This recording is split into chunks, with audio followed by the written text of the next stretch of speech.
بسم اللہ الرحمن الرحیم۔ Class BS3 MA previous, subject افسانوی ادب، اور ٹاپک ہے قرۃ العین حیدر کے اسلوب نگارش۔ قرۃ العین حیدر کے فن کی نمایاں خصوصیات کرداروں کی ذہنی دنیا کی تجسیم ہے۔ وہاں ان کی اپنی شخصیت بھی ناول کے کرداروں اور اسلوب میں جا بجا جلوہ گر دکھائی دیتی ہے۔ یہی وجہ ہے کہ سیدھے سادے قصے میں بھی گہری تہ اب متنوع جہتیں ابھر کر سوچ کے نئے زاویے نمایاں کر دیتے ہیں۔ قرۃ العین حیدر کے اسلوب کی دلکشی کو بعض ناقدین ہنر اور بعض ان کا عیب قرار دیتے ہیں۔ مثلاً شمس الرحمن فاروقی لکھتے ہیں، قرۃ العین حیدر کا اسلوب اپنی رومان زدگی کے باعث نثر کا اچھا اسلوب نہیں، بلکہ اس میں بہت زیادہ سطحیت ہے۔ اس کے مقابلے میں عبد المغنی ان کے اسلوب میں پنہاں رومان پروری کو ان کے فن کا اعجاز قرار دیتے ہیں۔ یہ داستان سرائی کا کمال ہے اور آخر شب کے ہم سفر میں قرۃ العین حیدر کا فن اپنے عروج پر ہے۔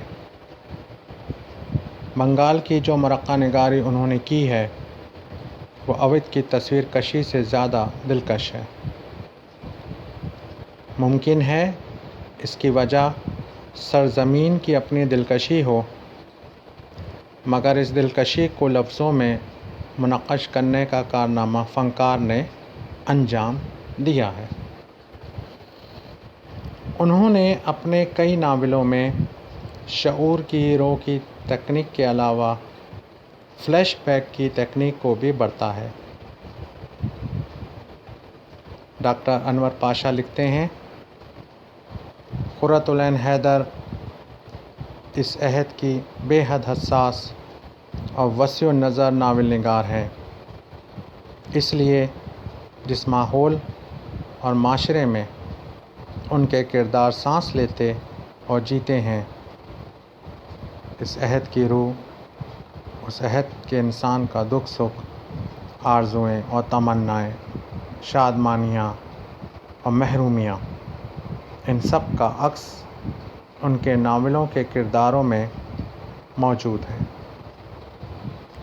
سفینہ غم دل کے کردار بھی میرے بھی صنم خانے کے کرداروں کے قبیل سے ہی تعلق رکھتے ہیں اور ان کی تراش خراش بھی اسی نہج پر کی گئی ہے۔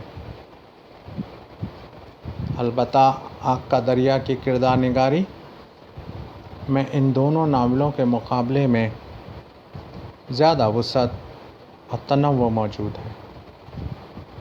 اس ناول میں قرۃ العین حیدر نے کردار نگاری کی نئی تکنیک کا تجربہ کیا ہے۔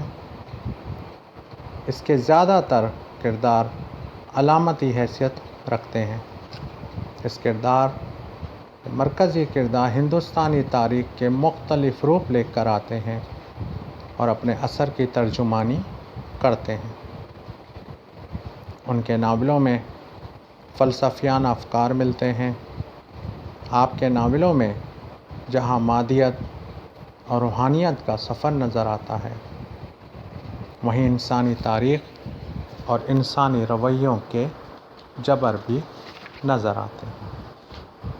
اس کے ساتھ ساتھ اگر ہم آپ کی ناول نگاری کے امتیازی خصوصیات، کردار نگاری، منظر نگاری پر بھی ہم تھوڑی بات کر لیتے ہیں کہ آپ کے مشاہدات اور تجربات کی آنچ نے ناول کے استحکام میں اہم کردار ادا کیا ہے۔ اسی لیے اس کے کردار بھی زیادہ زندہ، حقیقی، متحرک اور مؤثر دکھائی دیتے ہیں۔ قرۃ العین حیدر مختلف طبقے اور پس منظر کے حامل کرداروں کے ذریعے ان کی ذہنی و فکری زندگی کو اجاگر کرتی ہیں۔ ان کے کرداروں میں تاریخ کا گہرا شعور ہوتا ہے، اس لیے جب وہ کرداروں کے ذہنوں میں جھانکتی ہیں تو تہذیب و معاشرت اور سیاست و زندگی کے ڈھیر سارے پہلو ان کے ناولوں کے کینوس پر ابھر آتے ہیں۔ ڈاکٹر سید جاوید اختر لکھتے ہیں، آخر شب کے ہم سفر میں قرۃ العین حیدر کی کردار نگاری اپنے فن کے عروج پر ہے۔ اس ناول کا ہر کردار ہماری زندگی کا جیتا جاگتا فرد ہے۔ وہ اپنی معصوم مسرتوں، المناک رنج کے ساتھ حیات کے ورق پلٹتا ہوا اپنے انجام کو پہنچتا ہے۔ اس کی نفسیات، عقیدہ، فکر اور عمل سب کچھ ویسا ہی ہے جیسا کہ ہونا چاہیے۔ قرۃ العین حیدر کے فن کی نمایاں خصوصیات کرداروں کی ذہنی دنیا کی تجسیم ہے۔ وہاں ان کی اپنی شخصیت بھی ناول کے کرداروں اور اسلوب میں جا بجا جلوہ گر دکھائی دیتی ہے۔ قرۃ العین حیدر کے ناولوں میں پلاٹ کے ساتھ ساتھ کردار نگاری کے حوالے سے بھی ماضی سے انحراف کی مثالیں ملتی ہیں۔ انہوں نے کردار نگاری کے نئے تجربے کیے اور مغربی اصولوں کو سامنے رکھتے ہوئے عام تکنیک سے مختلف رویہ اختیار کیا ہے۔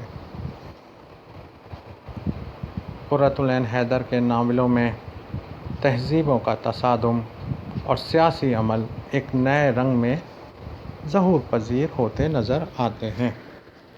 انہوں نے فسادات کے تناظر میں جو کچھ تحریر کیا ہے، اس میں بے صادقی اور خلوص معنی پایا جاتا ہے۔ آپ نے اپنے ناولوں میں زیادہ تر خواتین کے مسائل کو زیر بحث لایا۔ ان کے ناولوں میں عورتوں کی نفسیات اور سوچنے کے انداز سے آگاہی بھی حاصل ہوتی ہے۔ منظر نگاری آپ کے ناولوں میں ارتقاء کا باعث بنتی ہے۔ کرداروں کی عملی سرگرمیوں کے ساتھ ساتھ مناظر کو اس طرح اجاگر کیا کہ پڑھنے والا بے کیفی محسوس نہ کرے۔ آپ کا مقصد زندگی کی تلخیوں کو کم کرنا تھا۔ اگر ہم آخر شب کے ہم سفر کے حوالے سے منظر نگاری کی بات کریں تو آپ نے صرف بنگال کی سرزمین کو اس لیے منتخب کیا کہ وہ جن سیاسی، تہذیبی، معاشرتی اور معاشی رجحانات کے لیے بنگال ہی موزوں تھا۔ ایک اقتباس ہے، ڈھاکہ شہر کے ایک درمیانی درجے کے رہائشی علاقے میں آم اور کیلے کے درختوں میں چھپی وہ ایک پرانی وضع کی سفید کوٹھی ہے۔ اس کی دیواریں کائی سے سبز ہو چکی ہیں اور روشن دانوں اور کھڑکیوں میں کئی جگہ پر شیشوں کی جگہ ٹین کے کنستر کے ٹکڑے لگے ہوئے۔ سامنے کے برآمدے میں ایک سرے پر بادشاہ کی مضبوط چٹائیاں کھڑی کر کے ایک کمرہ بنا دیا گیا ہے۔ کمرے کے دروازے پر نیلے رنگ کی آدھی ساری کا پردہ ٹنگا ہے۔ اندر ایک بینچ، ایک میز اور طبی معائنے کا ایک اونچا سا پلنگ بچھا ہے، جس کے گدے کا نیلا چمڑا جگہ جگہ سے ادھڑ گیا ہے۔ دواؤں کی الماریاں اور تام چینی کی چلچی کا ایک اسٹینڈ ایک دیوار کے برابر لگا ہوا ہے۔ میز کے پیچھے بڑا کیلنڈر آویزاں ہے۔ اگر ہم بات کریں قرۃ العین حیدر کہ ہم سفر ناول نگار کے حوالے سے تو تھوڑی سی بات ہو جانی چاہیے کہ قرۃ العین حیدر کے ہم اثر ناول نگاروں میں بلوند سنگھ، شوکت صدیقی، رضیہ فصیح احمد وغیرہ قابل ذکر ہیں۔ بلوند سنگھ 1921 میں گجرانوالہ میں پیدا ہوئے۔ بلوند سنگھ کے ناولوں میں کالے کوس، ایک معمولی لڑکی، رات، چور اور چاند، عورت اور آبشار، راوی پیاز، باسی پھول اور پھر صبح ہوگی قابل ذکر ہیں۔ ان کے ناولوں میں دیہاتی زندگی اور ثقافت کی عکاسی کی گئی ہے۔ وہ دقیانوسی اور فرسودہ خیالات پر روشن خیالی کو ترجیح دیتے ہیں۔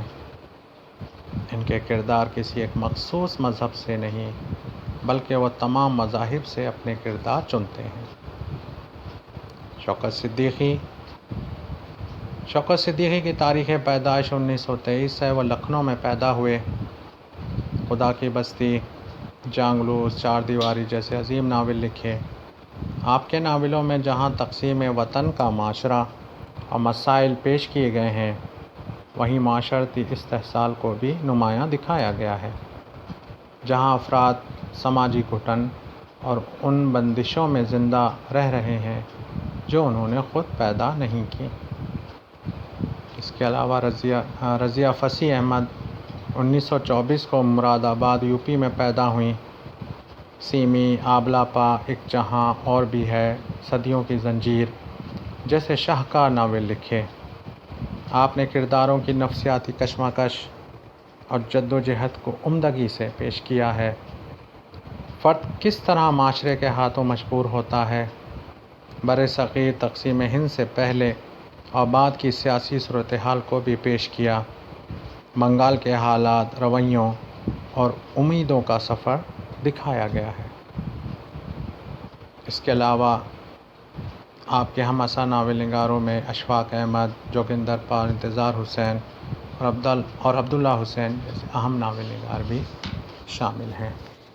شکریہ۔